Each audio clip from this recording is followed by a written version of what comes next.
हर हर महादेव दोस्तों, स्वागत है आपका मेरे यूट्यूब चैनल दिव्य भक्ति में। तो कैसे हैं आप लोग? आशा करती हूँ कि स्वस्थ होंगे, मस्त होंगे। तो आज की वीडियो में मैं आपके लिए लेके आई हूँ महाशिवरात्रि के उपलक्ष्य में माता पार्वती और शिव जी के विवाह की कथा।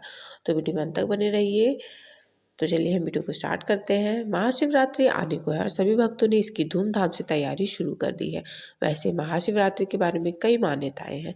आज आपको बताते हैं भगवान शिव और माता पार्वती के विवाह की कहानी। जी हाँ, पुराणों में ऐसा दावा है किया गया है कि महाशिवरात्रि के पर्व पर भगवान शिव और माता पार्वती को विवाह हुआ था।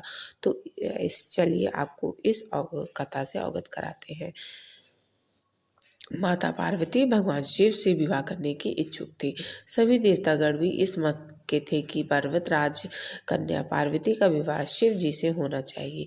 देवताओं ने कामदेव को पार्वती की मदद करने के लिए भेजा, लेकिन शिव जी ने उन्हें अपनी तीसरी आंख से भस्म कर दिया। अब पार्वती जी ने ठान लिया कि वे विवाह करेंगे तो सिर्फ भोलेनाथ से। शिव जी को अपना वर बनाने के लिए माता पार्वती ने बहुत कठोर तपस्या शुरू कर दी। उनकी तपस्या के चलते सभी जगह हाहाकार मच गया।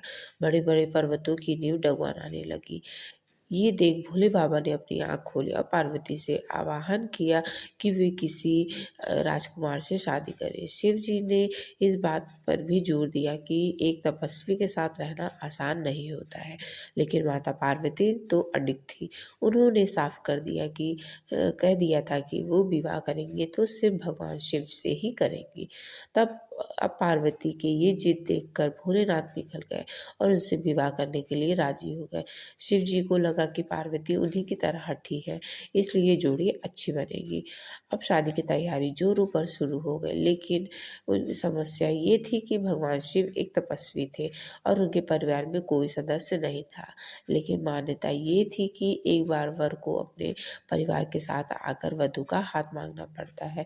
अब ऐसी परिस्थिति में भगवान शिव ने अपने साथ डंकनियों, भूत प्रेत, चुड़ैलों के साथ ले जाने का निर्णय किया।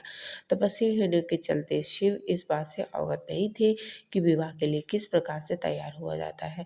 तो उन्होंने डंकनियों और चुड़ैलों ने उनको भस्म से सजा दिया और हड्डियों की माला पहना दी। जब यह अनोखी बारात पार्वती जी के द्वार पहुंची, सभी देवता हैरान रह गए। वहां खड़ी महिलाएं भी डरकर भाग गए।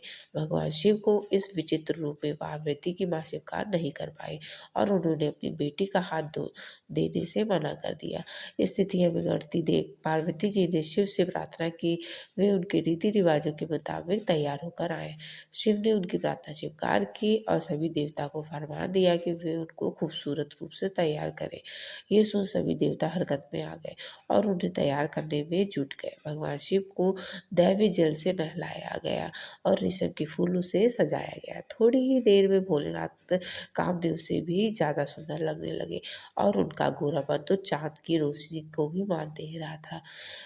जब भगवान शिव इस दिव्य रूप में पहुंचे, पार्वती की मां ने उन्हें तुरंत स्वीकार कर लिया और ब्रह्मा जी की उपस्थिति में विवाह समारोह शुरू हो गया। माता पार्वती और भोलेनाथ ने एक दूसरे को वरमाला पहनाई और ये विवाह संपन्न हुआ।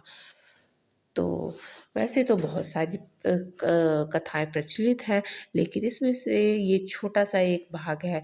तो आशा करती हूँ आपको ये पसंद आया होगा। तो चलिए मिलते हैं एक और नई वीडियो के साथ। तब तक के लिए हर हर महादेव। स्वस्थ रहिए, मस्त रहिए।